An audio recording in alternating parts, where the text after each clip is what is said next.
दोस्तों, आप सुन रहे हैं युवा तरंग और आज है दिन गुरुवार। और आज के दिन हम सब साथ आते हैं एक बेहद खास वीकली सेगमेंट में जिसका नाम है हमारी धरोहर।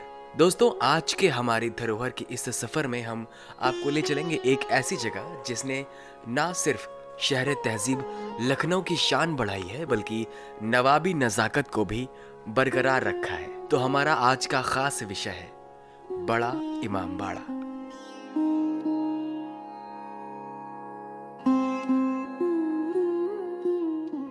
दोस्तों, आज हम बात करने जा रहे हैं उस जगह की जो लखनऊ की पहचान बन चुकी है, जहाँ की गलियां तहजीब की मिसाल हैं और जहाँ की दीवारें इतिहास से बातें करती हैं। हम बात कर रहे हैं बड़े इमामबाड़े की, यानी एक ऐसी दुनिया जहाँ वास्तुकला, रहस्य और नवाबी शान तीनों एक साथ नजर आते हैं। सबसे पहले मैं आपको यहाँ से जुड़ा एक मशहूर किस्सा सुनाता हूँ। तो कहा जाता है कि साल था 1784 और अवध के नवाब आसफ उद्दौला के शासनकाल में उत्तर भारत में एक भयानक अकाल पड़ा।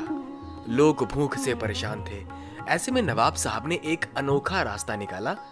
उन्होंने कहा, मैं अपने लोगों को भीख नहीं दूंगा, काम दूंगा। और इसी सोच से शुरू हुआ बड़े इमामबाड़े का निर्माण।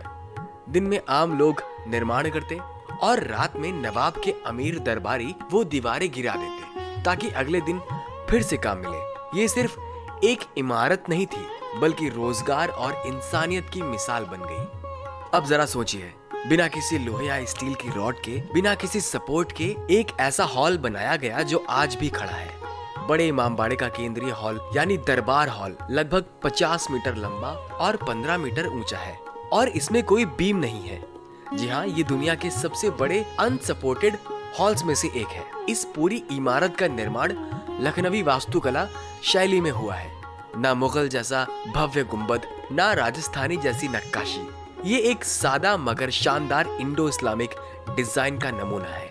दीवारों में चुने ईंटों और महीन मसाले का इस्तेमाल हुआ है जिसे लखनवी लखौरी ईंट कहा जाता है। अब बात करते हैं उस हिस्से की जो हर किसी को सबसे ज्यादा रोमांचित करता है, भूल भुलैया।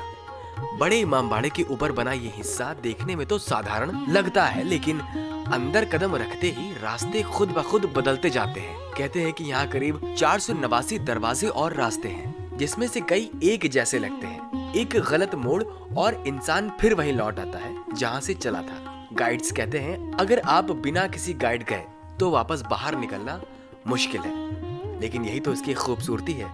तो भूल भुलैया नवाब की इंजीनियरिंग समझ और कला के प्रति जुनून का जीता जागता सबूत है। दिलचस्प बात यह है कि भूल भुलैया असल में गर्मियों में ठंडक बनाए रखने के लिए बनाई गई थी। इमारत की ये ऊपरी संरचना नीचे के बड़े हॉल का वजन बराबर बांटती है, यानी ये सिर्फ रहस्यमय नहीं बल्कि वैज्ञानिक भी है।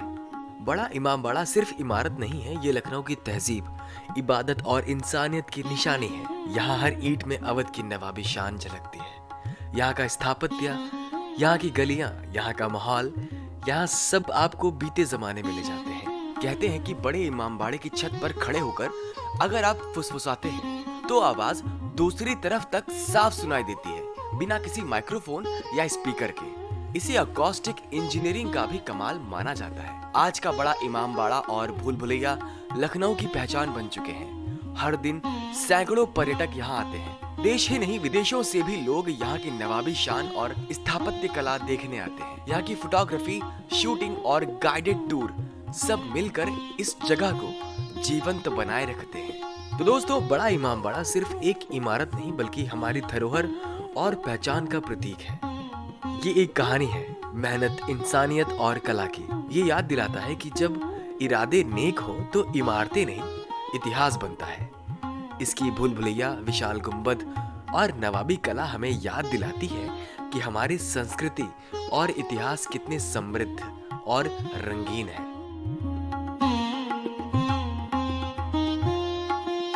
तो दोस्तों, ये था आज का हमारे धरोहर का सफर, जहां हमने मिलकर सफर किया बड़े इमामबाड़े का, जिसने ना सिर्फ लखनऊ शहर की शान बढ़ाई है बल्कि नवाबी नजाकत की भी अमानत है। तो दोस्तों, ये था इस हफ्ते के गुरुवार का सफर हमारी धरोहर में। अब अगले गुरुवार को हम फिर से चलेंगे एक नई और दिलचस्प जगह की ओर।